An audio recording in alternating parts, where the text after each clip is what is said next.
Pues, mis hermanos, entremos ahora a la exposición de la palabra de Dios a través del libro de Eclesiastés que iniciamos la semana pasada, para que el Señor nos siga hablando en relación a aquellas cosas que hacemos en el día a día. Pero antes de entrar a nuestro texto base, consideremos lo siguiente. Se cuenta que una madre trabajó y sufrió mucho para guiar y sacar adelante a su numerosa familia. Sin embargo, uno de sus hijos llegó a ser el gerente de una gran empresa. Y cuando su madre quedó viuda, este hijo la llevó a vivir a su casa, donde le proveyó un hermoso departamento, pero de igual forma le asignó algunos sirvientes para que le ayudaran y la cuidaran. Sin embargo, después de algunas semanas, notaron que la madre salía todos los días de compras y se quedaba fuera de casa todo el día. También notaron que siempre le pedía al chofer dejarla en cierta esquina a las 8 de la mañana y recogerla a las 4 de la tarde, 3 días cada semana y siempre en esos mismos días. Y por lo tanto descubrieron que había conseguido un trabajo como ama de casa. Cuando el hijo se enteró, le pregunta a su madre por qué lo hacía. Ella le dijo que no quería ofenderlo, pero lo hacía porque no estaba contenta, ya que no tenía un trabajo para ocuparse. Esta ilustración nos muestra que el trabajo aún en una edad adulta es considerado como algo importante, ya que el trabajo nos hace sentir útiles. La realidad, mis hermanos, es que el trabajo es una bendición, pero también fue establecido por Dios desde el momento que creó al primer ser humano y lo puso en Edén, como lo enseña la Escritura en Génesis 2:15, donde nos dice: tomó pues Jehová Dios al hombre y lo puso en el huerto de Edén para que lo labrara y lo guardase. Es claro que Dios, desde que creó al primer ser humano, lo puso a trabajar dentro del huerto de Edén. Por eso es que se mencionan las palabras labrar y guardar, ya que la palabra labrar se refiere a trabajar y la palabra guardar a mantener, lo cual quiere decir que cuando el primer ser humano fue creado y fue puesto en esta tierra, no se la pasó rascándose la panza, porque Dios lo puso a trabajar. Ahora, un poco más adelante, en Génesis 2:19, la escritura dice: Jehová Dios formó pues de la tierra toda bestia del campo y toda ave de los cielos, y los trajo a Adán para que viese cómo les había de llamar. Y todo lo que Adán llamó a los animales vivientes, ese es su nombre. Lo cual quiere decir que Dios le dio a Adán una sabiduría especial para saber qué nombre ponerle a cada animal de los que Dios creó en esta tierra. Y esto, mis hermanos, también fue un trabajo. Entonces es claro que el hombre fue creado con una capacidad especial para trabajar. Ahora, en nuestro caso, conforme vamos creciendo, también vamos desarrollando una capacidad especial para trabajar, solo que en diferentes áreas, como por ejemplo, para hacer trabajos de jardinería, de limpieza, de construcción, de planeación o de algún servicio. Todo va a depender de cómo queremos utilizar esa capacidad que hemos adquirido para trabajar dentro de nuestra sociedad. Pero el punto que quiero llegar es que el trabajo es realmente una bendición de Dios y no una maldición en nuestra vida como algunos lo piensan. Y obviamente esto lo piensan porque tienen un mal enfoque de lo que es realmente el trabajo. Ahora, en relación a esto les pregunto, cuando nos levantamos por las mañanas para iniciar las labores del día a día, como lo es ir al trabajo, ¿qué es lo primero que se nos viene a la mente? ¿Será acaso insatisfacción por tener que levantarse para ir a trabajar? ¿O le damos gracias a Dios porque nos ha permitido un día más de vida para poder ir a trabajar? ¿Con qué perspectiva iniciamos nuestro día, mis hermanos? ¿Lo hacemos con insatisfacción o lo hacemos con agradecimiento? Es claro que cuando una persona inicia su día sin Dios, lo hará con insatisfacción, porque para él todo será algo aburrido o una carga. Pero si Dios, mis hermanos, está dirigiendo nuestra vida, el agradecimiento será lo primero que vendrá a nuestra mente y diremos, gracias Señor por un nuevo día. La realidad es que todo va a depender desde el punto de vista que estemos analizando o mirando las cosas en el día a día. Es decir, ¿lo hacemos con Dios o se hace sin Dios? Ahora, por lo que nos enseña el texto que vamos a analizar el día de hoy, Salomón está mirando el trabajo desde una perspectiva sin Dios, ya que nos va a presentar el trabajo como algo penoso o algo malo. Motivo por el cual el día de hoy estaremos analizando nuestro texto base bajo los siguientes dos puntos. Estos son, en primer lugar, la vanidad en el trabajo. Y en segundo lugar, la vanidad en el conocimiento.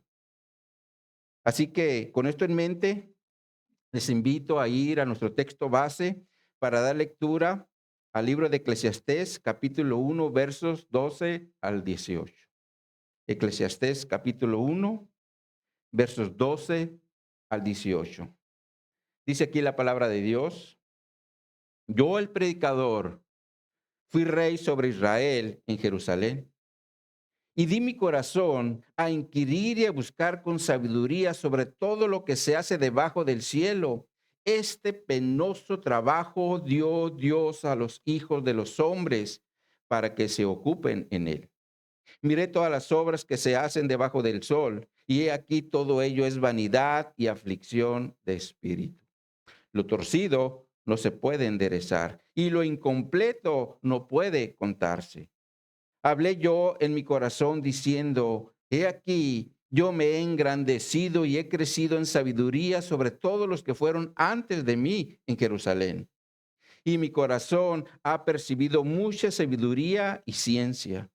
Y dediqué mi corazón a conocer la sabiduría y también a entender las locuras y los desvaríos. Conocí que aún esto era aflicción de espíritu, porque en la mucha sabiduría hay mucha molestia y quien añade ciencia añade dolor.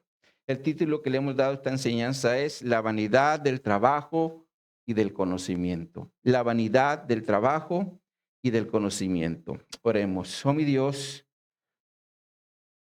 pido que me guíes para poder dirigir a mis hermanos en Cristo, que podamos entender, Señor, el mensaje que tú nos quieres dar a través de esta palabra, Señor, ya que tú utilizaste a el rey Salomón para dejarnos un mensaje a nosotros como iglesia, Señor. Ayúdanos, Señor, a descubrirlo, a entenderlo, para que pueda ser de edificación para nuestra vida. Así que ponemos esta enseñanza en tus manos y que sea tu Espíritu Santo el que nos hable a cada uno de nosotros en lo personal, a través de lo que veremos en tu palabra. Así que nos ponemos en tus manos y lo hacemos en el nombre de Jesús. Amén y amén. Ahora, si ustedes observan, mis hermanos, Salomón, como autor de este libro, nuevamente se presenta como el predicador, es decir, como el Cogelet o el maestro, ya que fue rey sobre Israel. Y como lo vimos la semana pasada en la introducción, Salomón fue el rey de Jerusalén después de la muerte de su padre David. Y Salomón, mis hermanos, gobernó con una sabiduría especial de parte de Dios al punto que desde otros países venían a escuchar la sabiduría de Salomón, como se menciona en el primer libro de los Reyes, en el capítulo 4, en el verso 34, donde nos dice, y para oír la sabiduría de Salomón, venían de todos los pueblos y de todos los reyes de la tierra, donde había llegado la fama de su sabiduría. Es claro que Salomón fue un hombre muy conocido por su sabiduría y con esta sabiduría gobernó sobre Israel. Sin embargo, Salomón, mis hermanos, también gobernó con justicia para que los engañadores no se salieran con la suya. Como pasó cuando una mujer que quiso tomar la mujer de otra, como se menciona en Primera de Reyes en el capítulo 3, donde nos dice que dos rameras se presentaron delante de Salomón y una de ellas le dice, Señor mío, yo y esta mujer morábamos en la misma casa y di yo a luz un niño estando con ella en la misma casa, pero al tercer día ella también tuvo un hijo y vivíamos solo ella y yo en la misma casa. Pero un día ella se acostó sobre el niño y éste murió y levantándose a medianoche tomó a mi niño y lo cambió por el suyo. Y yo, dice, al levantarme para darle a mi hijo pecho, me di cuenta que estaba muerto, pero también observé que no era mi hijo, ya que esta mujer me lo había cambiado, pero no lo acepta. Entonces, Salomón dijo lo siguiente, como se menciona en Primera de Reyes, en los versículos 24 al 28. Dice Salomón, traedme una espada, y le trajeron al rey una espada. Y enseguida el rey dijo, partid por medio al niño vivo y dad la mitad a una y la otra mitad a la otra. Entonces la mujer, de quien era el hijo vivo, habló al rey, porque sus entrañas se conmovieron por su hijo. Y dijo, señor mío, dad a esta el hijo vivo, el niño vivo, y no lo mates. Mas la otra dijo, ni a mí, ni a ella, ni a mí, ni a ti, partidlo, dice la otra mujer. Entonces el rey respondió y dijo, dad a aquella el hijo vivo, y no lo matéis, ella es su madre. Y todo Israel oyó que el juicio que había dado el rey y temieron al rey porque vieron que había en él sabiduría de Dios para juzgar. Esto nos enseña que Salomón juzgó con sabiduría, pero también con justicia, ya que no permitió que los engañadores se salieran con la suya, como fue el caso de esta ramera que cambió el hijo de la otra ramera. Ahora algo, mis hermanos, que siempre me ha llamado la atención es que cuando Salomón recibió esta sabiduría, las intenciones que había en su corazón no eran malas, sino buenas.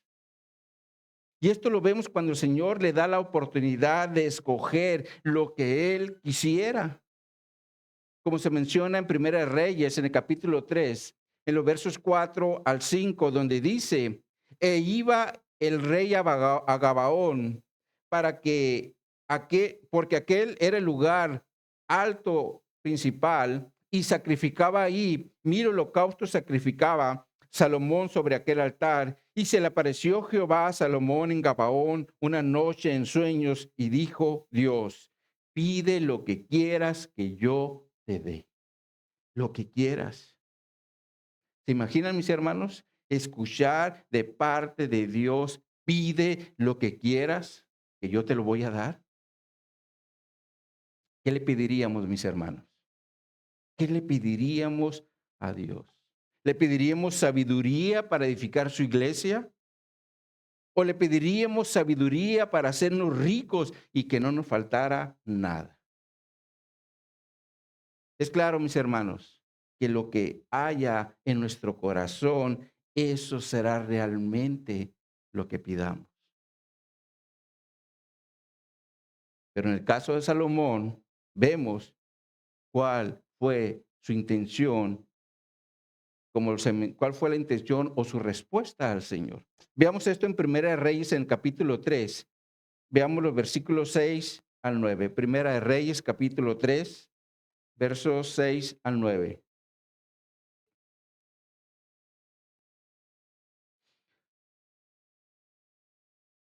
Dice aquí la escritura. Y Salomón dijo: Tú hiciste gran misericordia a tu siervo David mi padre, porque él anduvo delante de ti en verdad, en justicia y con rectitud de corazón para contigo, y tú le has reservado esta tu gran misericordia, en que le diste hijo que se sentase en su trono, como sucede este día, en este día. Ahora pues, Jehová Dios mío, tú me has puesto a mí, tu siervo, por rey en lugar de David mi padre, y yo soy joven y no sé cómo entrar ni salir. Y tu siervo está en medio de tu pueblo al cual tú escogiste, un pueblo grande que no se puede controlar ni numerar por su multitud. Da pues a tu siervo, aquí está lo que le dice Salomón, da pues a tu siervo corazón entendido para juzgar a tu pueblo y para discernir entre lo bueno y lo malo, porque ¿quién podrá gobernar tu pueblo tan grande? Es claro, mis hermanos, que lo que había en el corazón de Salomón era su incapacidad para gobernar. Por eso le dice al Señor: soy joven y no sé cómo entrar ni salir.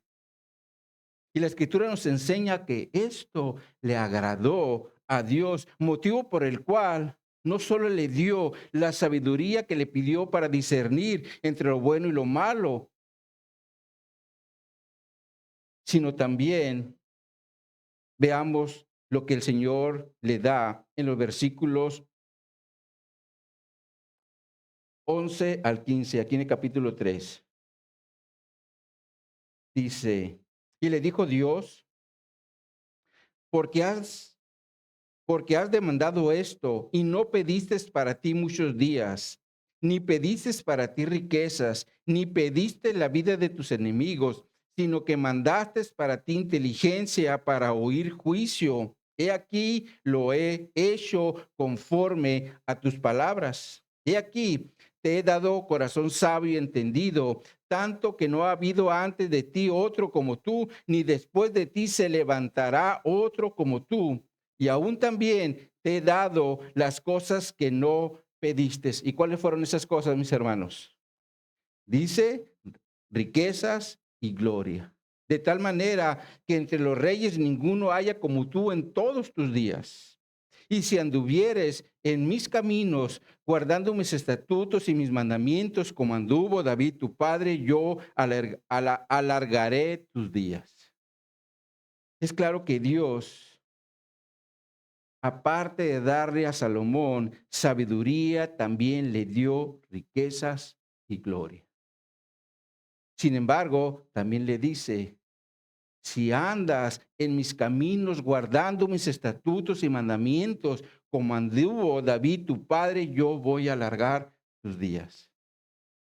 Y esto es importante resaltarlo, ya que Salomón en su vejez no anduvo en los mandamientos de Dios como David su padre, motivo por el cual Salomón cayó en idolatría, adorando los dioses de sus mujeres, como lo vimos la semana pasada.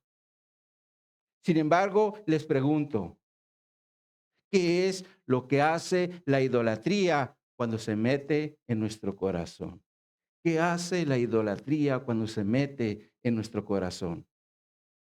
La realidad, mis hermanos, es que lo que va a hacer es apartarnos de los caminos de Dios.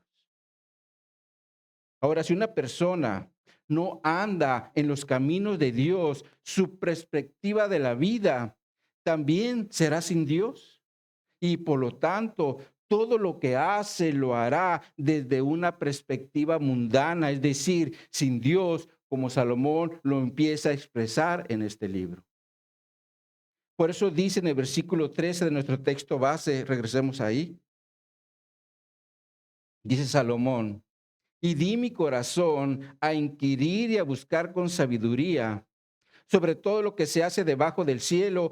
Este penoso trabajo dio Dios a los hijos de los hombres para que se ocupen en él. Ahora, si observan, Salomón aquí tiene un sentir muy diferente en su corazón, como el que tenía al inicio de su reinado, ya que como lo vimos en Primera Reyes capítulo 3 verso 9, Salomón pidió un corazón entendido para juzgar al pueblo y para discernir entre lo bueno y lo malo.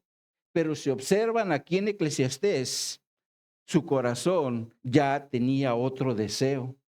Por eso dice, y di mi corazón a inquirir y a buscar con sabiduría sobre todo lo que se hace debajo del cielo.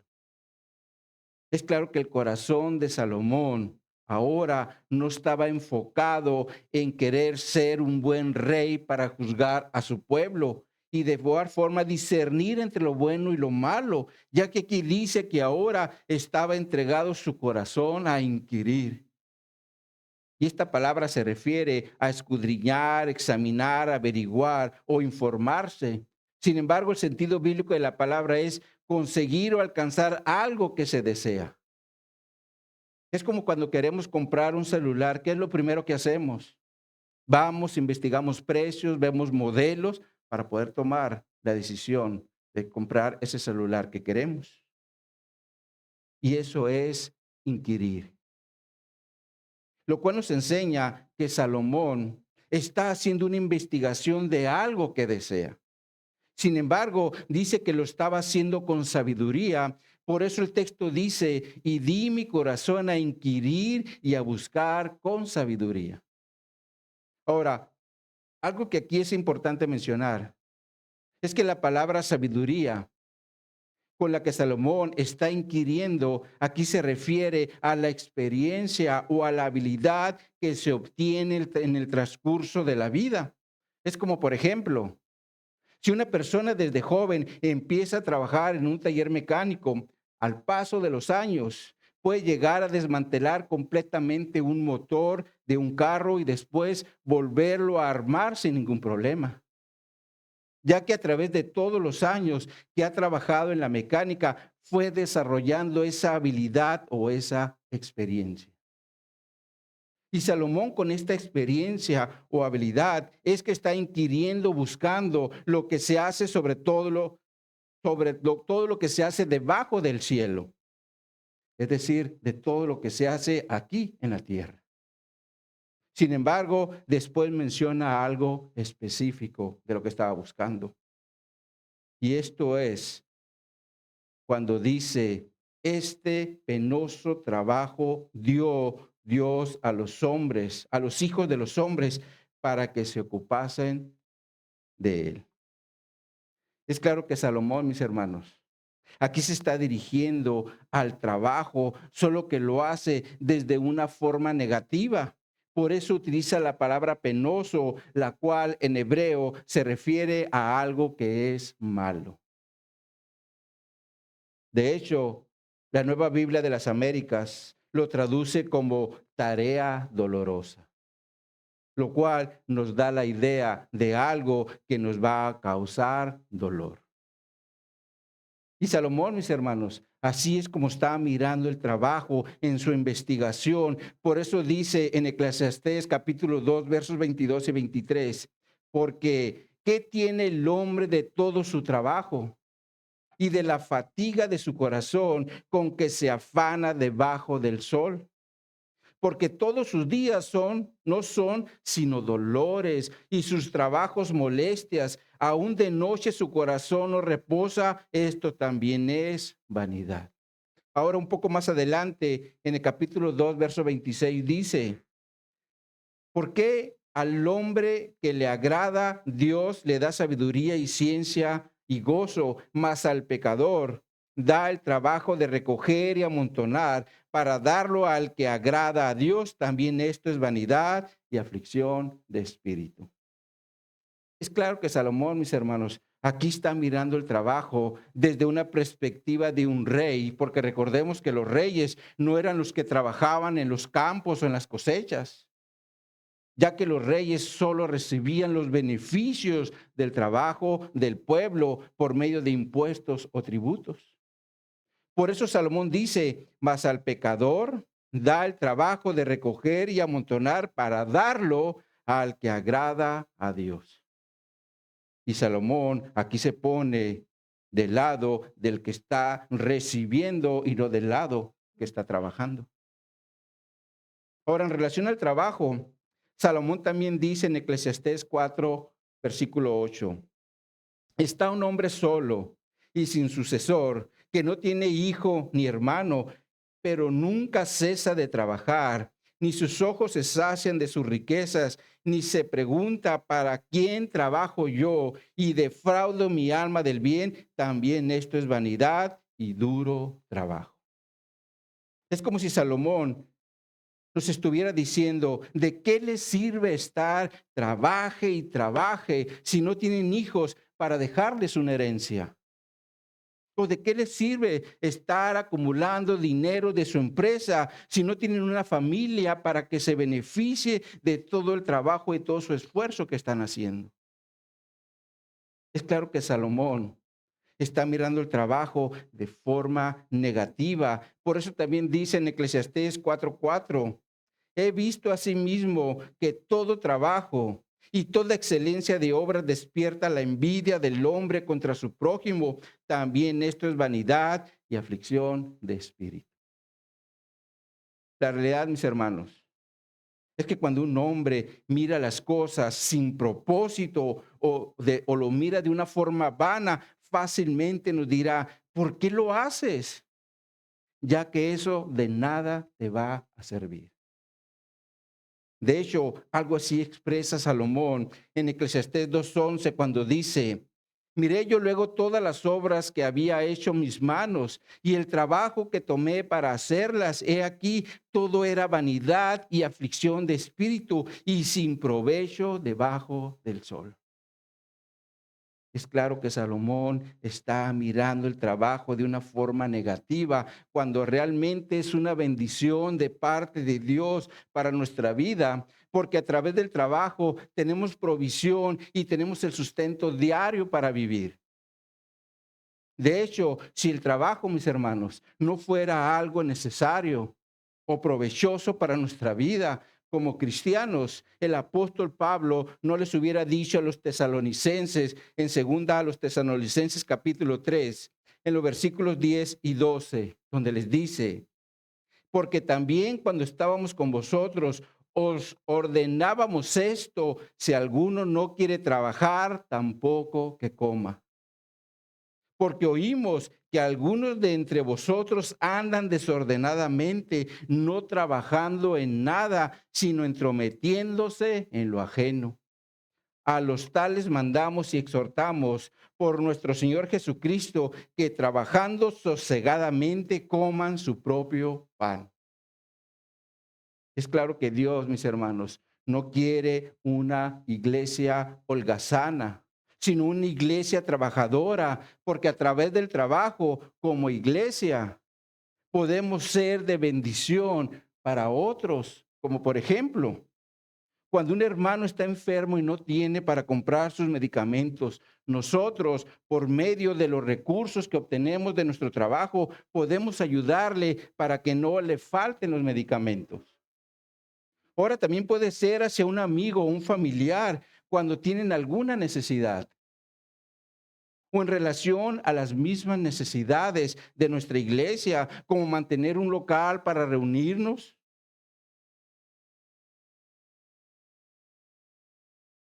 Y aquí es donde entra nuestro apoyo económico para la obra a través de las ofrendas para que este lugar se pueda mantener y podamos tener todo lo que ocupamos para nuestras reuniones.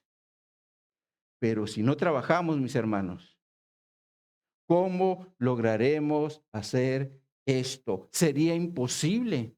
Por eso necesitamos trabajar y gracias a Dios por nuestros trabajos. ¿Cuánto le dan gracias a Dios por nuestro trabajo? Sin embargo, la pregunta aquí es, ¿por qué Salomón El hombre más sabio que ha existido en esta tierra está mirando el trabajo de una forma negativa cuando es algo muy necesario para nuestra vida. Y solo hay una respuesta, mis hermanos. Y esta es que Salomón está mirando el trabajo como lo hace un incrédulo. Porque no mira o considera las bendiciones que tenemos de parte de Dios a través del trabajo. De hecho, por ese motivo, muchos incrédulos no quieren trabajar, ya que miran el trabajo como algo que los esclaviza o les roba su tiempo. Y como no quieren trabajar, ellos quieren ser libres y nunca buscan un trabajo formal. Ahora, lamentablemente, mis hermanos, esto también muchas veces pasa en la iglesia, ya que algunos, en lugar de trabajar para salir adelante, sobre todo de sus problemas económicos, solo quieren estirar la mano y se convierten en una carga para la iglesia. Así que no veamos el trabajo como algo malo, porque es una bendición que tenemos de parte de Dios para poder suplir todas nuestras necesidades en el día a día. Y claro, mis hermanos, a su debido tiempo, también vamos a poder obtener una jubilación para vivir nuestra vejez de una forma tranquila. De hecho, en este sentido, en lo personal, yo me siento muy bendecido por el trabajo que el Señor me dio, porque a través de él yo pude tener una jubilación. Y a través de esa jubilación es que puedo cubrir todas mis necesidades básicas y en ocasiones hasta un poco más. Pero si no trabajamos, mis hermanos, es imposible que podamos tener una jubilación o también una pensión por invalidez. Por eso hay que trabajar para tener estos beneficios. Ahora, como Salomón está mirando las cosas como lo haría un incrédulo, continúa diciendo en el versículo 14. Miré todas las obras que se hacen debajo del sol, y he aquí que todo ello es vanidad y aflicción de espíritu. Es claro que Salomón continúa expresando su negatividad e incredulidad, ya que aquí también dice, todas las obras que se hacen debajo del sol son vanidad y aflicción de espíritu. Ahora, cuando Salomón menciona aquí obras, estas también son una referencia al trabajo, solo que aquí lo menciona como algo vano, es decir, sin sentido. Se da cuenta del concepto que tiene Salomón del trabajo al considerarlo vano. De hecho, también incluye la aflicción de espíritu. Y esto se refiere, como lo traducen otras versiones, a perseguir el viento. Es como si un día, mis hermanos, vemos a una persona que de repente corre para un lado y luego corre para el otro. Y así lo vemos que está una y otra vez haciendo las cosas. Y le pregunto, oye, ¿qué estás haciendo? Ah, es que estoy persiguiendo el viento. Pues esto es algo sin sentido, ¿verdad? Y esa es la idea que Salomón aquí expresa cuando habla de aflicción de espíritu. Es como estar corriendo de un lado para otro sin sentido, queriendo atrapar el aire. Y Salomón, mis hermanos, bajo este mismo concepto, continúa diciendo en el versículo 10, lo torcido no se puede enderezar y lo incompleto no puede contarse. Ahora, les pregunto, mis hermanos, si una persona vive de una forma pervertida, ¿ustedes creen que Dios lo pueda cambiar? ¿Qué dicen al respecto? Es claro que sí, porque Dios es todopoderoso para hacerlo.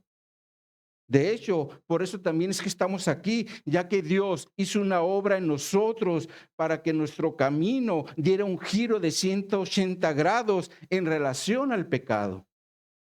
Y ahora, de esa forma, estamos buscando la santidad que Dios demanda de su iglesia, porque como dice el escritor a los hebreos, sin santidad nadie verá al Señor. Hebreos 12:14.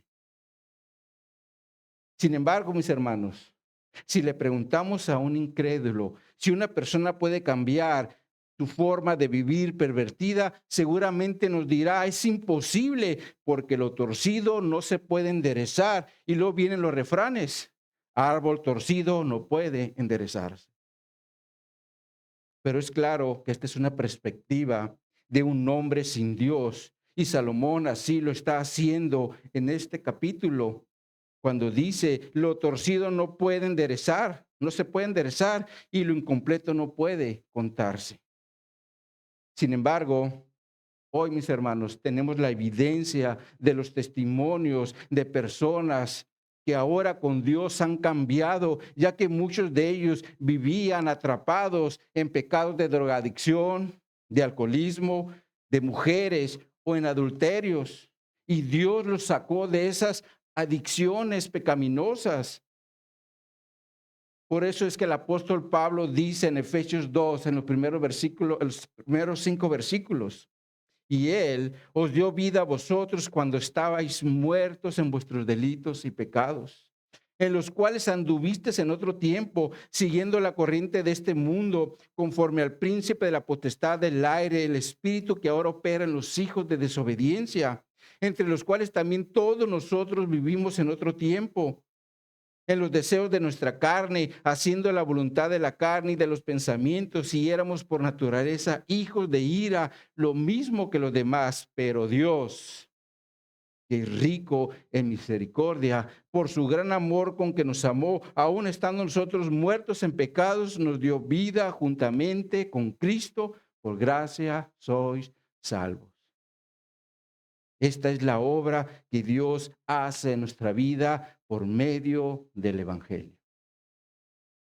Ahora Salomón, con este pensamiento incrédulo de que lo torcido no se puede enderezar, ahora dirige su atención al conocimiento en el versículo 16, donde dice, hablé yo en mi corazón diciendo, he aquí yo me he engrandecido y he crecido en sabiduría sobre todos los que fueron antes de mí en Jerusalén, y mi corazón ha percibido mucha sabiduría y ciencia.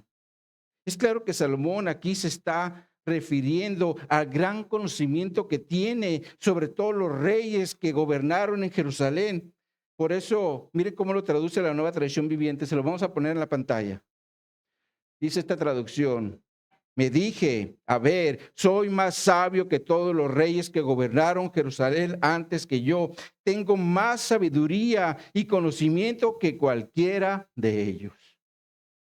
Esta traducción nos puede, o más bien, a través de esta traducción podemos percibir el egocentrismo de Salomón, ya que en lugar de darle gracias a Dios por todo el conocimiento que le ha permitido tener sobre los demás, Salomón dice, tengo más sabiduría y conocimiento que cualquiera de ellos.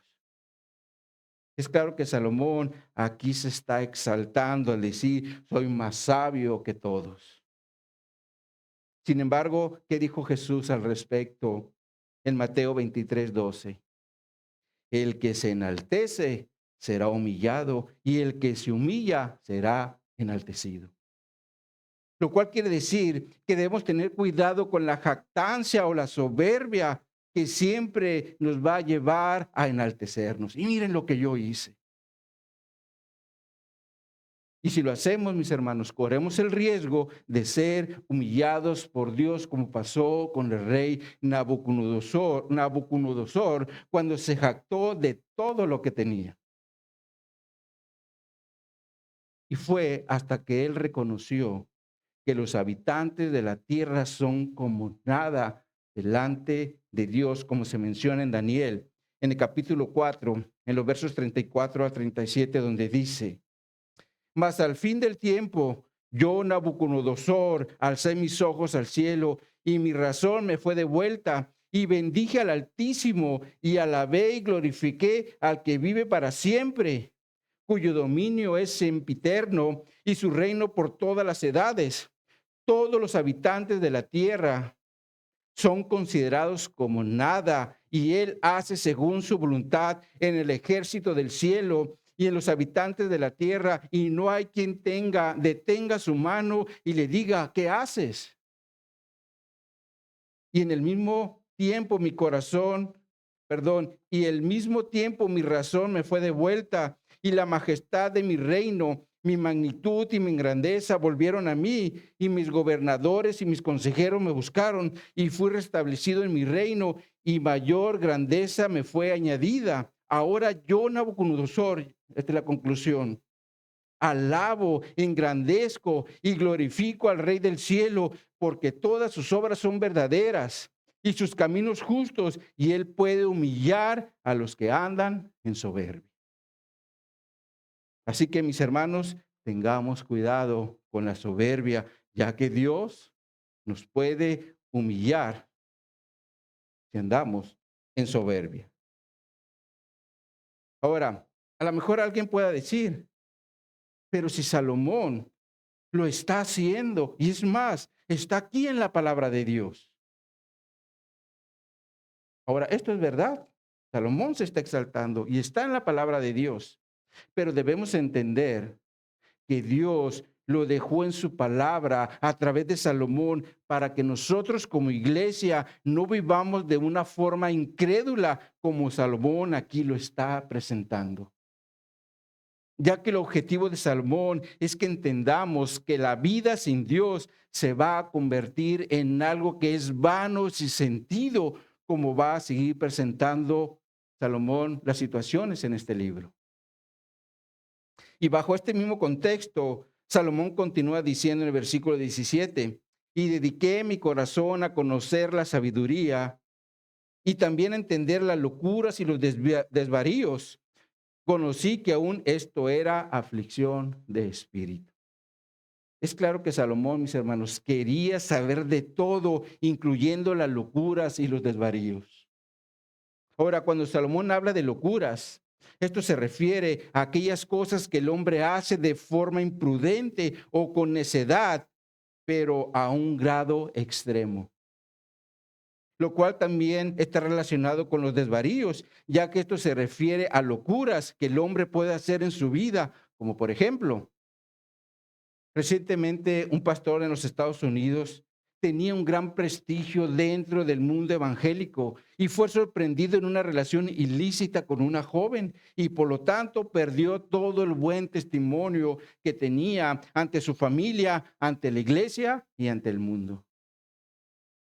Estas son locuras que un hombre puede hacer en cualquier momento si Dios no está gobernando su vida.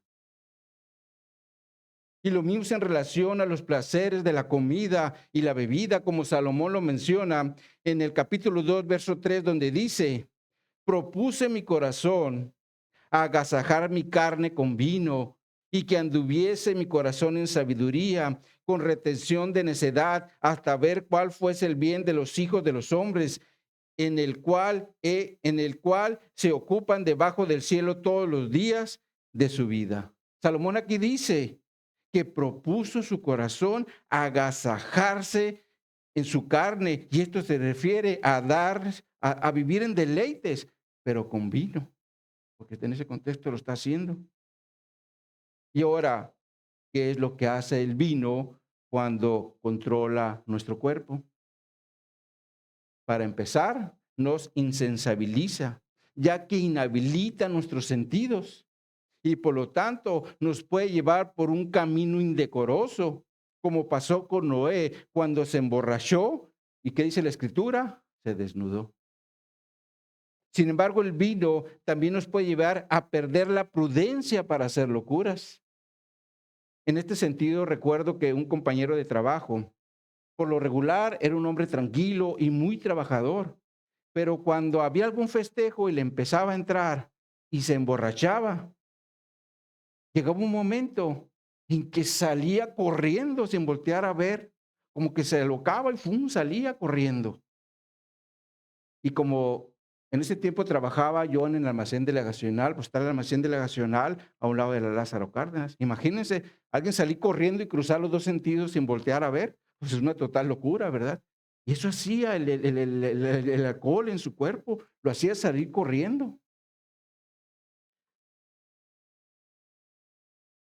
Pero también le sucedía otra cosa, porque cuando el alcohol empezaba a influenciar sus emociones y todo, de repente se acordaba de algo que le hayan hecho y quería ir a golpear a la persona. Se volvía muy agresivo. Y estas son cosas, mis hermanos, que hace el alcohol en la vida de una persona cuando lo controla. Pero, ¿qué me dicen de los accidentes de tráfico? Donde familias completas han muerto porque una persona embriagada llega, los choca y los mata. Estos son grandes peligros que el alcohol puede hacer en una persona. Por eso el Señor nos dice en su palabra en Efesios 5:18, no os embriaguéis con vino en el cual hay disolución, antes bien sed llenos del Espíritu.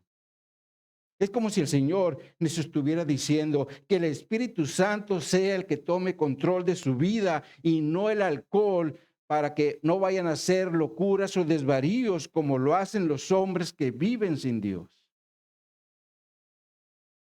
Ahora, Salomón, después de dedicar su corazón a conocer la sabiduría y entender las locuras y los desvaríos, dice al final del versículo 17, conocí que aún esto era aflicción de espíritu. Lo cual quiere decir que llegó a la misma conclusión como lo mencionó en el versículo 14, cuando está haciendo referencia a perseguir el viento, es decir, estar haciendo unas cosas sin sentido. Y Salomón termina el capítulo 1 diciendo en el versículo 18, porque en la mucha sabiduría hay mucha molestia y quien añade ciencia añade dolor. Miren cómo lo traduce la Nueva Traducción Viviente, se lo ponemos en la pantalla. Dice esta traducción, cuanta más sabiduría tengo, mayor es mi desconsuelo. Aumentar el conocimiento solo trae más dolor. ¿Se imaginan, mis hermanos, estar con el hombre más sabio que ha existido en esta tierra y nos dijera que la sabiduría y el conocimiento que ha acumulado en toda su vida es un desconsuelo o que le da una gran infelicidad? Pero aparte nos dice que si le sumamos ciencia, es decir, aprendizaje o razonamiento, le estaremos sumando dolor o pesar a nuestra vida. ¿Qué pensaríamos, hermanos, si estuviéramos con una persona que piensa así? Les aseguro que diríamos que esta persona está frustrada o amargada, ya que no es feliz con lo que tiene. Y muchas personas en el mundo así viven, incluso en sus grandes mansiones. Pero esto es porque tienen un gran vacío en su corazón que la sabiduría y todas las riquezas que ha acumulado en toda su vida no pueden llenar. Ya que solo Dios es el que puede llenar ese vacío que nos hace ser felices, pero sea que tengamos mucho o sea que tengamos poco, el Señor nos da contentamiento. Y Salomón, mis hermanos, siempre nos va a estar empujando a través de todo este libro a que busquemos a Dios, porque si una persona vive sin Dios, todo se va a convertir en algo sin sentido o vacío, porque será como ir tras el viento, el cual nunca atraparemos. Entonces, como conclusión, mis hermanos, a lo que miramos el día de hoy, salgamos de este lugar entendiendo en primer lugar que el trabajo que Dios nos permite tener siempre será una bendición para nuestra vida y nunca como algo malo, ya que Dios lo estableció para nuestro bien y nunca para nuestro mal, como lo hacen aquellos hombres sin Dios, ya que muchas veces utilizan el trabajo para mal, ya que abusan de la autoridad que tienen y son injustos con sus empleados. Pero esto es porque viven sin Dios en su vida. ¿Cuántos no hemos tenido jefes injustos? Pero te das cuenta que esa es una persona que es sin Dios. Y así es como miran el trabajo. Y en segundo lugar, mis hermanos, debemos entender que por más sabiduría que hayamos acumulado en toda nuestra vida, si Dios no está con nosotros para darnos dirección, todo se puede convertir en un caos que nos traerá infelicidad. Por eso es importante que nosotros como iglesia hagamos las cosas bajo la dirección de Dios, la cual tenemos en su palabra misma que siempre está a nuestro alcance. Porque podemos accesar a ella a través de forma impresa, por medio de nuestra Biblia. Lo podemos hacer a través de forma electrónica, por medio de nuestros móviles, o incluso lo podemos hacer por audio, porque ya tenemos Biblias de audio para las personas que no pueden ver. La realidad, mis hermanos, es que no hay pretextos para que digamos que no tenemos acceso a la palabra de Dios, porque hay muchos medios para hacerlo. Así que, mis hermanos, busquemos siempre la dirección de Dios en su palabra, pero también vivamos bajo esa dirección, porque de nada sirve tener mucho conocimiento y si ese conocimiento está fuera de la voluntad de Dios, como pasa con los incrédulos. De nada sirve tener sabiduría, pero no ser obedientes a la palabra de Dios. Dios nos ayude, mis hermanos, a no vivir como incrédulos, sino como cristianos que obedecen y viven la palabra de Dios en su diario vivir. Amén, mis hermanos. Vamos a orar. Pues mi Dios, yo quiero darte gracias, Señor, por el trabajo que nos has dado, Señor, porque realmente sabemos que es una bendición en nuestra vida, Señor. Y yo sé que permitiste que veamos el trabajo de una forma negativa a través de este gran rey, pero es para inclinarnos a voltear a ti, Señor, a las bendiciones que tú nos das. Porque si tú no estás gobernando nuestra vida, dirigiendo nuestra vida, todo lo vamos a ver como algo vano, como algo sin propósito, Señor. Incluso el trabajo, Señor. Gracias, Señor, por el trabajo que nos has dado, Señor. Ayúdanos, Señor, también a glorificarte por medio de nuestros trabajos. Que nuestros compañeros de trabajo puedan ver la obra que tú hiciste en nuestras vidas, Señor. Que podamos dar testimonio de que ahora somos nuevas criaturas, Señor. Que los incrédulos puedan ver, Señor, esta obra. Ayúdanos, Señor, a dar testimonio, Señor. Y gracias te doy por el trabajo. Pero también, Señor, yo te doy gracias por tu palabra que siempre nos dirige, nos da la dirección correcta, la que tú quieres que tomemos, Señor. Porque aquí están todas las instrucciones que necesitamos, Señor, para vivir una vida que a ti te agrade, Señor. Ayúdanos, Señor, a entenderla, pero sobre todo a ponerla por obra, Señor. Que vean en nosotros hombres y mujeres obedientes a tu palabra. Hombres y mujeres que son diferentes porque traen una instrucción diferente. Y eso es buscar tu santidad y no seguir viviendo bajo la perversión de este mundo, bajo toda esta situación que vivimos en el diario vivir, que vean que somos aquellos que andamos por el camino estrecho, pero seguro. Así que mi Dios, yo te doy gracias por tu palabra y gracias por la oportunidad de poderla compartir. En el nombre de Jesús lo hacemos para tu gloria y para tu honra. Amén y amén.